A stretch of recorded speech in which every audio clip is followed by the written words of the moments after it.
और पश्चिम बंगाल से एक ऐसी खबर सामने आई जिसने कानून व्यवस्था पर बड़े सवाल खड़े कर दिए हैं। खबर पर सुप्रीम कोर्ट ने नाराजगी जताते हुए राज्य के बड़े अफसरों को नोटिस जारी किया।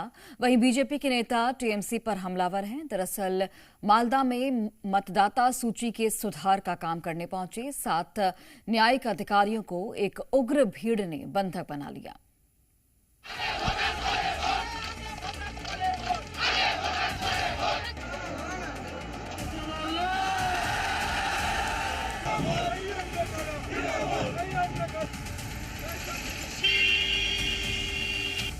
पश्चिम बंगाल के मालदा में एसआईआर के विरोध की आग एक बार फिर भड़क उठी है।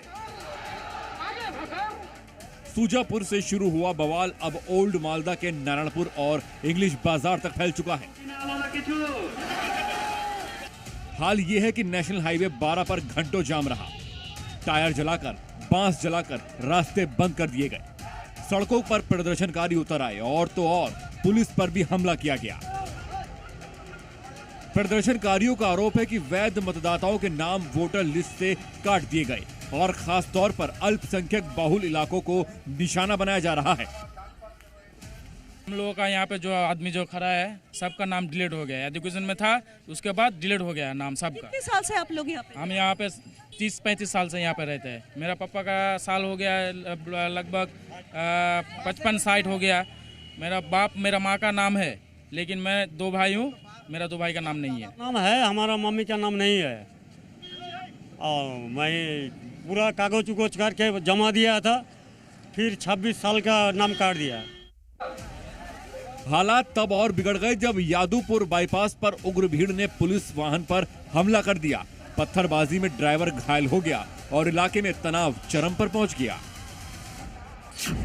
मालदा में इस बवाल की शुरुआत तब हुई जब कल काली याचक के बीडीओ ऑफिस में एसआईआर यानी स्पेशल इंटेंसिव रिवीजन के दौरान काम कर रहे 7 न्यायिक अधिकारियों को भीड़ ने घंटों तक घेर लिया।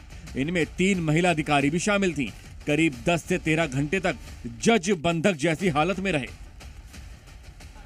इस घटना ने चुनाव के बीच बंगाल में नई सियासी बहस छेड़ दी है। जिस तरीके से कि लेफ्ट फ्रंट के जमाने में अनीता देवान को इसी तरीके से एक महिला जस्टिस को गाड़ी से उतार कर पीट कर मार डाला गया था, उस तरीके की पूरी अभिसंधि थी, उस तरीके की पूरी प्लानिंग थी। देखिए, जो सिचुएशन है इसके रिस्पॉन्सिबिलिटी है इलेक्शन कमीशन का। नाम कौन बात दिया? Election commission.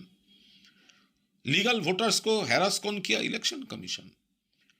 पुलिस का ये जो ट्रांसफर्स है एडमिनिस्ट्रेशन का कौन कर रहा है? Election commission. ये सब खेल इलेक्शन कमीशन खेल रहा है। मामले की गंभीरता को देखते हुए भारत निर्वाचन आयोग ने राज्य पुलिस से सख्त रिपोर्ट तलब की है और तो और सुप्रीम कोर्ट ने इस घटना पर बेहद सख्त नाराजगी जाहिर की है। चीफ जस्टिस ऑफ इंडिया ने कहा है कि एसआईआर में शामिल अधिकारियों का घेराव चिंताजनक है। न्यायिक अधिकारियों को डराने धमकाने की कोशिश की गई। पश्चिम बंगाल के मालदा की घटना कोर्ट को भी चुनौती है। न्यायिक अधिकारियों को सुरक्षा देना सरकार की जिम्मेदारी है। न्यायिक अधिकारियों का मनोबल गिराने की एक सुनियोजित चाल है। प्रक्रिया को रोकने की सोची समझी चाल चली जा रही है। किसी को कानून हाथ में लेने की अनुमति नहीं दी जाएगी।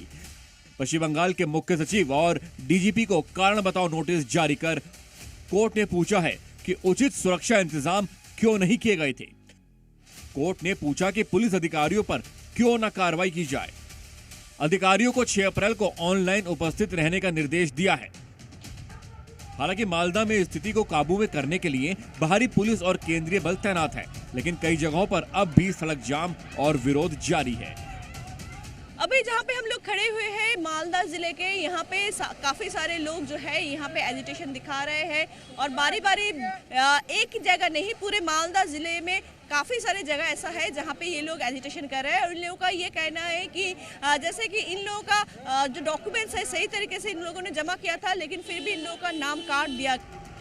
सवाल ये है कि मालदा में उठी ये चिंगारी क्या सिर्फ वोटर लिस्ट का विवाद है या फिर इसके पीछे कोई बड़ी सियासत छिपी हुई है। फिलहाल हालात नाजुक हैं और पूरे इलाके में हाई अलर्ट जारी है।